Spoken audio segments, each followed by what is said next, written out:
Well, hello everybody and welcome once again to my video blog.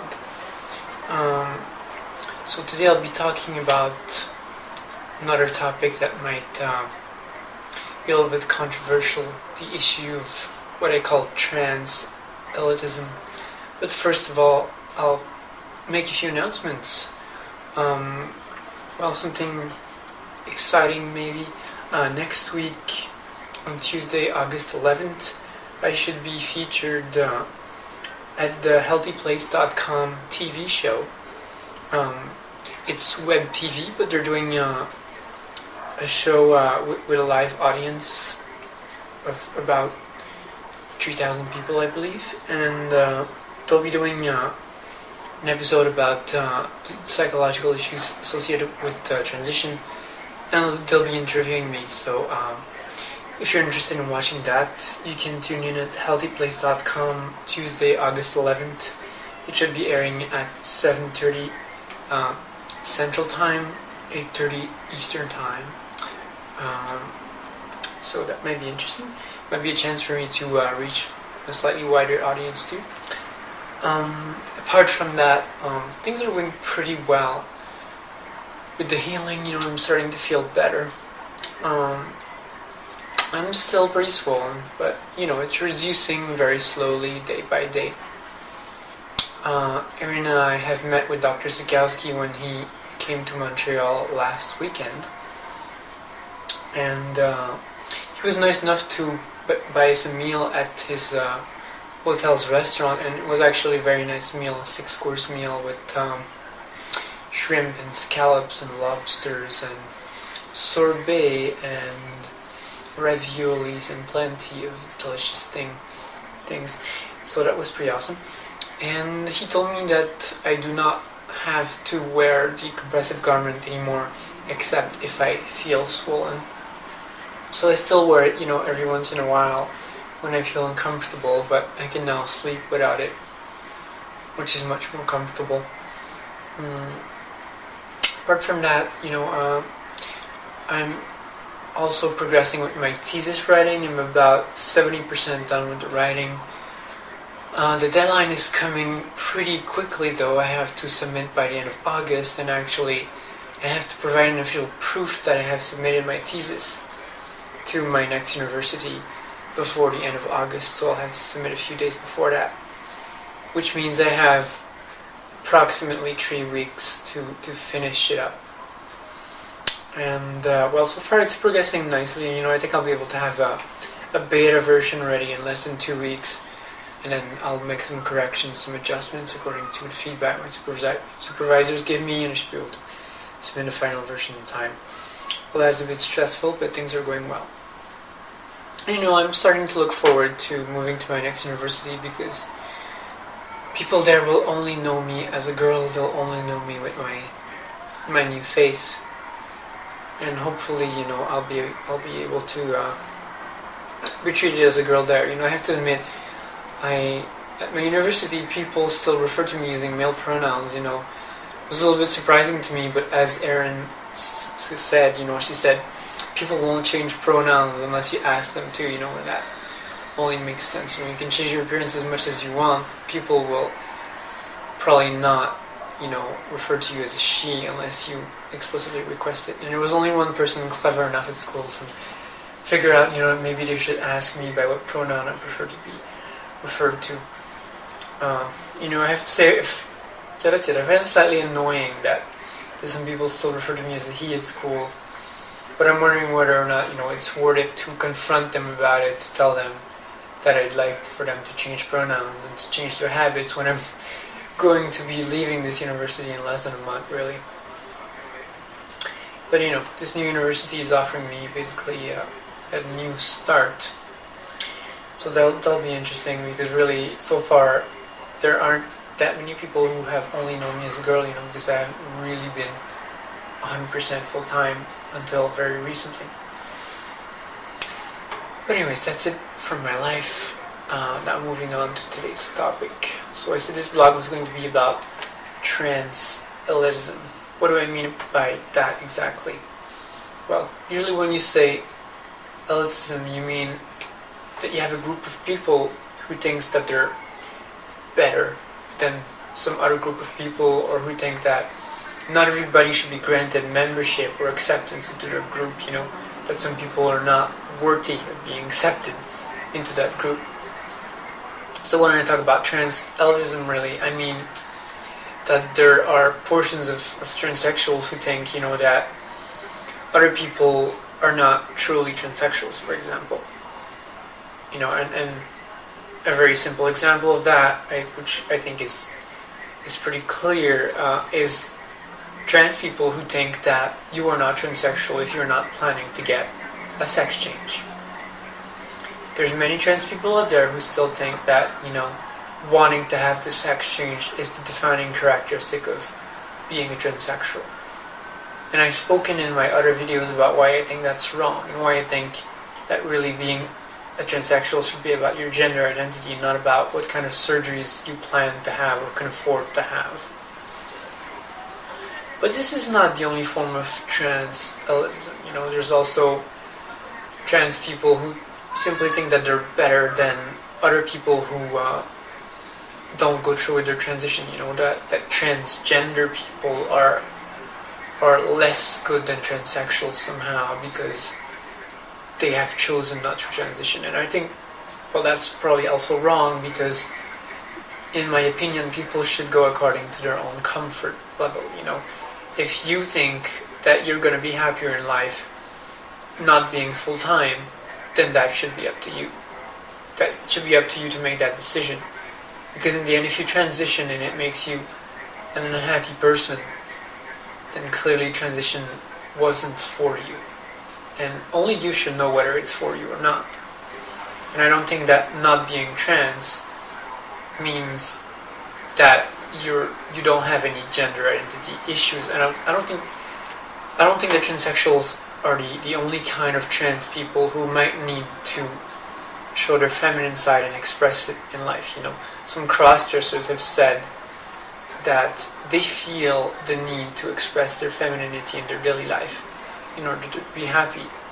And these people only identify as cross-dressers, they don't identify as transsexuals. And I think, that's perfectly legit. Maybe some people are happier that way. And if they are, why should we care?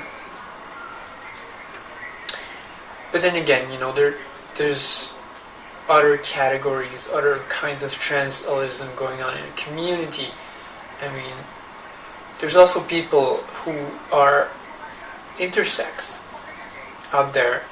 And I don't want to say anything against intersex people in general. I think intersex people have their own share of difficulties to go through. But there are some people who are intersex. And basically when you are intersex, that means in general that you are born with genitalia that is somewhere in between male and female. You can be born with a vagina and a small incomplete penis, for example, or a penis that's very, very small and non-functional, etc., etc. And these people often have gender identity that is not aligned with their genitalia, because often when intersex people are born, doctors will encourage the families to pick a gender for their child. Make your child live as male or female. And the parents will pick a gender for the child, and the intersex person will be forced to live in that gender. But in some cases, some intersex people will be raised as male, and will find later in life that they do not feel like they should be male, and they will have to go through transition, they will have to go through hormones, they will have to go through a coming out period, And I don't know if you see where I'm getting at, but basically I'm getting to the point that a lot of intersex people basically are transsexuals. They have to go through the same things that we transsexuals have to go through, the whole transition process. But some of them feel that they are maybe better than transsexuals or more legitimate than transsexuals because they have a clear medical diagnosis. These people were born with a physical condition that was blatantly obvious to the doctors when they were born. But if you look at transsexuals in general, when I was born, the doctors just thought that I was a very normal little boy, like every other little boy out there. They had no way of knowing, really, that I was transsexual. And I was born with some physical differences that other boys maybe didn't have. I was born with hips that fall more in the female range than in the male range, and I had a slightly elevated progesterone level, even off the hormones. And there's other factors that seem to suggest that it's genetic in my case, like the fact that my father also had the same problem. But because for me and for most transsexuals there are no obvious physical signs of our illness, some people in and out of the community will think that our problems are not real, that they're mental illnesses. Whereas if you take intersex people, they obviously have a real diagnosis. And this video that I'm making today is really about judgments that we pose upon other individuals in the community, judgments that people pose upon the community, judgments that doctors pose on our community, judgments that we pose upon people who are not transsexuals, who are cross-dressers, or who are transgender or genderqueer. And this problem is not unique to the trans community. I think the gay community in general has similar issues. I would say that, for example, in the gay community, bisexual people are often disliked because, as somebody put it, bisexual people represent the hope that gay people could act straight if they just wanted to. And gay people don't like that. They don't like the idea that there could be bi people, because bi people can act straight if they want to, in a sense. They could be with a woman.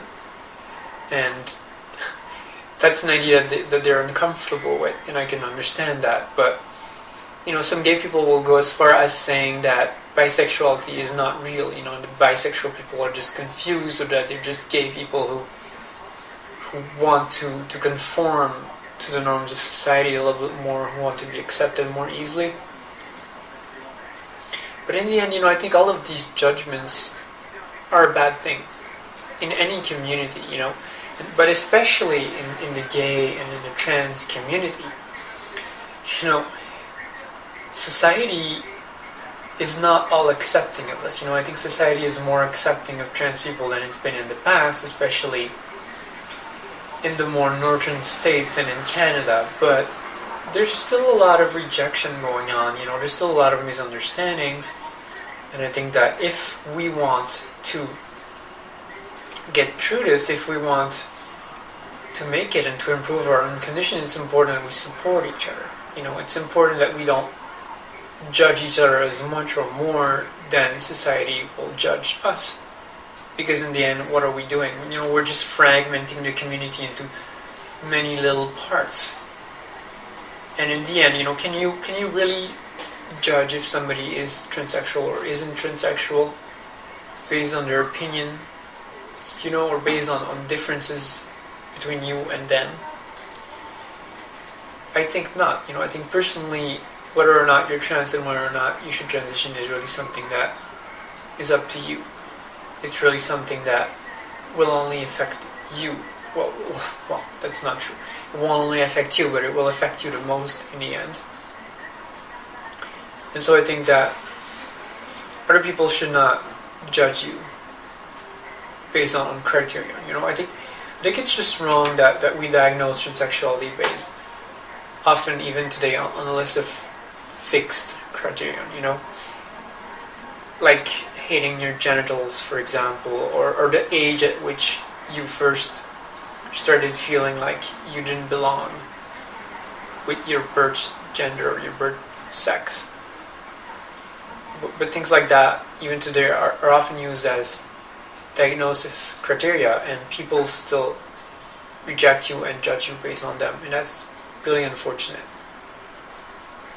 So that's all I wanted to say for today. I think that as a community, we would be doing ourselves more good by perhaps being more inclusive and being more accepting of differences. Because really, we're different from the rest of the world, and if we start, fragmenting our community, we're only making ourselves weaker in the end. So we should probably embrace our differences instead of trying to eliminate them and trying to make ourselves into an all-conforming mass,